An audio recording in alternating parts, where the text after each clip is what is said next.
Jesus é indomesticável. Eu lembro que quando eu preguei isso, gerou escândalo para alguns. Como assim? Como é que você fala que Jesus é indomesticável? Vamos para o significado de indomesticável, aquele que não se pode domar, que não se pode deformar a sua identidade, aquele que não se pode domesticar os seus instintos ou a sua personalidade, aquele que não se pode moldar para dizer quem vai ser. Jesus, ele é indomesticável porque ninguém poderia moldá-lo, uma religião não conseguiria comprimi-lo, a perseguição não conseguiu pará-lo, o inferno não conseguiu detê-lo, a morte não conseguiu finalizar a sua história. Então ele é indomesticável porque ele é selvagem. O que é um animal selvagem? É aquele que não consegue, você não tem como mudar os instintos deles. O leão, ele é leão e pronto. Ele faz o que ele nasceu para fazer, porque é instintivo.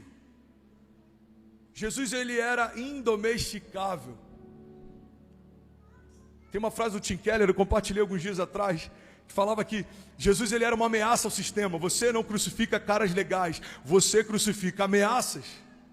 Jesus ameaçava o sistema, Jesus ameaçava a religião, Jesus ameaçava o templo, Jesus ameaçava a forma como pessoas, elas ganhavam coisas falando sobre Deus, mas não carregavam nada de Deus. Jesus, ele quando começa a estabelecer novas realidades, aqueles que falavam sobre milagres, mas não manifestavam milagres, aqueles que falavam sobre cura, mas não manifestavam cura, aqueles que falavam sobre redenção, mas não redimiam ninguém, eles começaram a ficar preocupados. Por quê? Porque ele não carrega só um discurso, ele é a própria mensagem. Jesus era uma falha no sistema.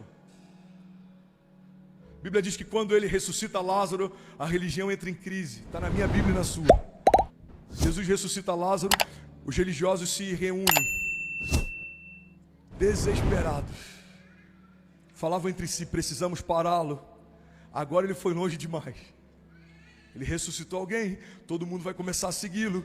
Os religiosos estavam desesperados. Por quê? Porque eles sabiam que o milagre de ressurreição era algo tão poderoso que só alguém em nome de Deus ou o próprio Deus poderia fazê-lo. Então, como eles não conseguiam manifestar o que Jesus manifestava, era mais fácil tentar parar o que Jesus fazia. Irmão, olha para mim, isso sempre aconteceu. Quem não consegue manifestar o que você pode manifestar, vai tentar parar você.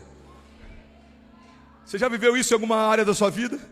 Se nós vivemos, quem dirá Jesus, o Messias, o verbo vivo. Todo o inferno se moveu para tentar pará-lo. O que eles não sabiam é que a morte não era o final de uma revolução. A morte de Jesus era o início dela. Tudo começa através da morte de Jesus. O autor da vida encontra a morte, para que eu e você pudéssemos encontrar a vida. Você tem noção disso, irmão? A redenção é tão poderosa que ela fala a respeito da própria vida morrendo por você. Por amor a você, a vida morreu. Você está comigo? Diga amém. Desculpa pregar na velocidade 3 do WhatsApp. Nem foi implantado ainda, é um update que vai sair ano que vem. Mas eu não quero passar muito do tempo do culto, mas eu também não quero deixar de liberar sobre você algo que Deus tem para essa noite. Você está comigo?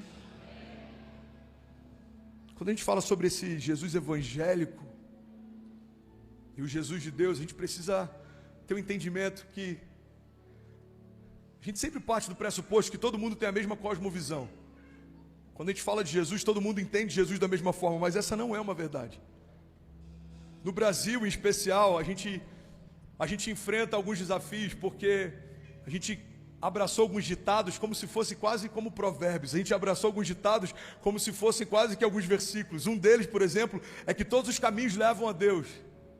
Não são todos os caminhos que levam a Deus. A Bíblia diz que só tem um caminho que leva a Deus. Jesus é o único caminho que leva ao Pai. João 14,6. Respondeu Jesus: eu sou o caminho, a verdade e a vida. E ninguém vai ao Pai se não for através de mim.